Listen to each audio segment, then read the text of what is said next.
Alright, this is how I make my saved prospecting list that I can just go back and get each week or each day or however often I want to get it. Go up here to the advanced find, and this screen here will open up over here. Remember, if you have multiple screens, you'll have to pull it over to whatever screen you're working with. You want to pick this drop down and go down to the word prospecting. Okay, then you're going to need another column. You want create it by.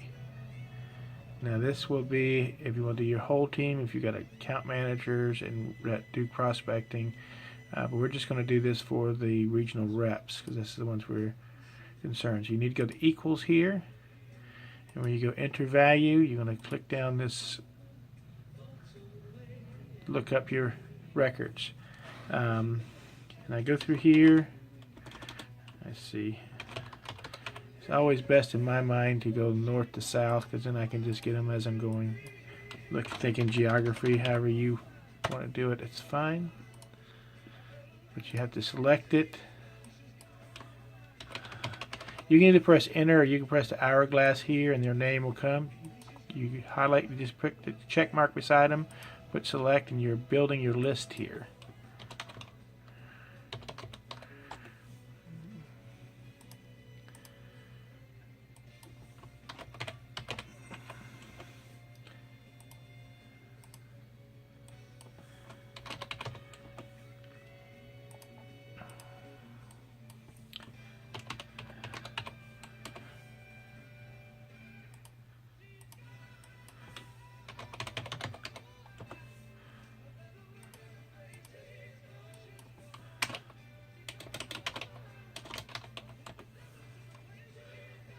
Okay.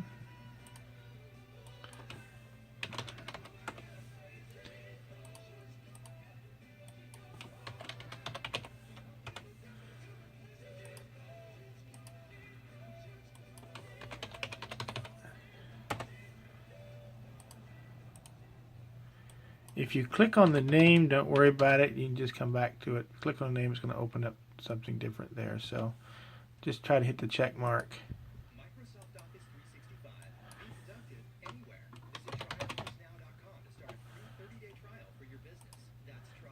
Now I've got 14 reps. I always count to make sure I've got 14 there. So that's 6, that's 10, that's 14. Then you press add. So that's going to add all of them to that list. Now another thing what you want to do, because you don't want to get all their prospects from whatever they've done the whole time, you want to limit it to date value.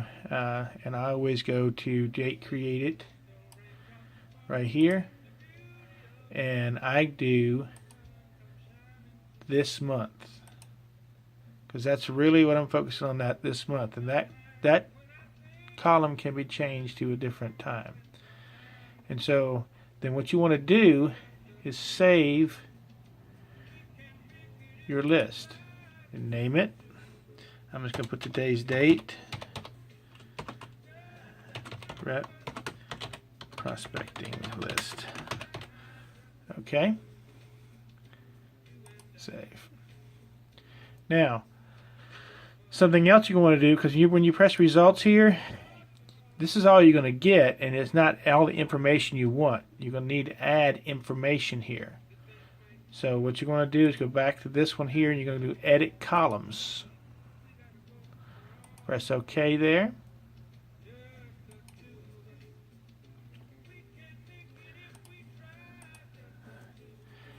Okay, and you know what columns you want. Now, of course, you notice this is date created. That's on there. But it doesn't have created by, and so you want to add columns because you want to know who did it. You also want the customer.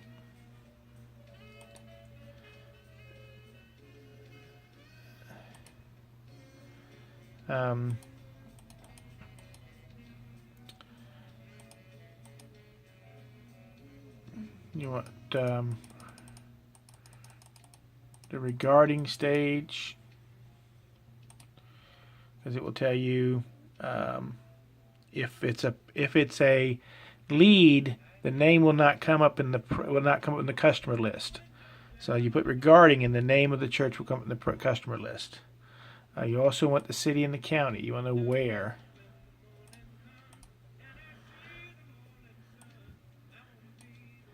And you also want prospecting type.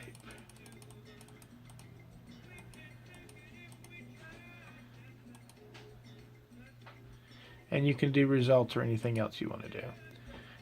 The other thing you can do is put them in the order you want. So I always want created by further up, because that'll give me the rep name. And I usually put it after the date. Then I go to the customer name. We're going to go back to that. Regarding.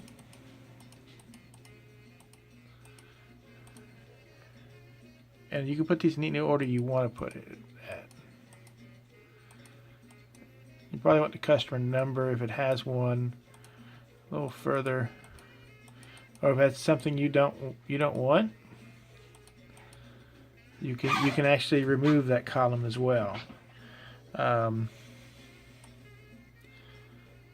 Subject, city, prospecting type, however you want to do that. And you're going to press OK. And you want to save that, because now it's going to save those columns as you want it. So now when you open it, it gives you all these columns.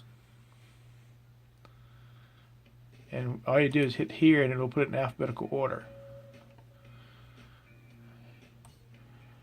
And now this prospecting list is saved. Now what you're going to have to do as you do this, if you want to drill it down to individual, you open it up into an Excel spreadsheet.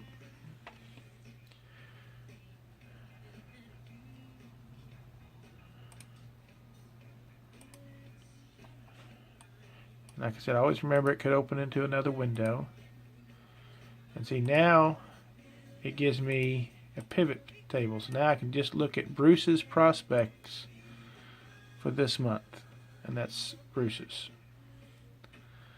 Or I can look at everybody's. And this will give me the full list of everybody who's prospecting. Another good thing about this on the pivot table, you can just look at the list here, and if their name doesn't appear on that list, if their name doesn't appear on the list, it means they didn't prospect. So, and that's how I do my prospecting list. I have it in, close down this, I'm not going to save it. I have it in my saved views. And you see I have several here. This is the one I just made. But I have several different ones that I have made. I have one with the whole team that includes the account managers, because I have a current contest that even the account managers can prospect and win in that contest as well. So hopefully this is of help.